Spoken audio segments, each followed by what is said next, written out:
गोरे गाल पर तिल बाटे अच्छा तू लागेलू। गोरे गाल पर तिल बाटे अच्छा तू लागेलू। रहिया में चल के लइकन के अखिया से दागेलू।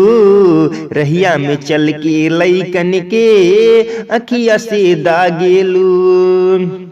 हाफ पैंट टी शर्ट पहनलू लौकेला बदनिया। मारी करवाइलू लइकन में कैसन तू बड़ू गोरिया। हाफ पैंट टी शर्ट पहनलू लौकेला बदनिया। मारी करवावेलू लइकन में कैसन तू बड़ू गोरिया। आँख में चश्मा हाथ में बेग स्टाइल से चलेलू। आँख में चश्मा हाथ में बिग स्टाइल से चलेलू। रहिया में चल के लइकन के अखिया से दागेलू।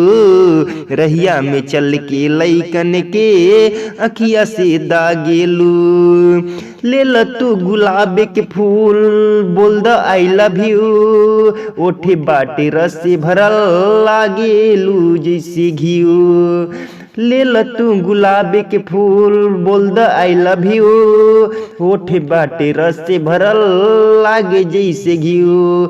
मस्त जवानी पूरे पूरे चढ़ल बा सबके तू डाटेलू। मस्त जवानी पूरे पूरे चढ़ल बा सबके तू डाटेलू। रहिया में चल के लइकन के अखिया से दागेलू। रहिया में चल के लइकन के अखिया से दागेलू।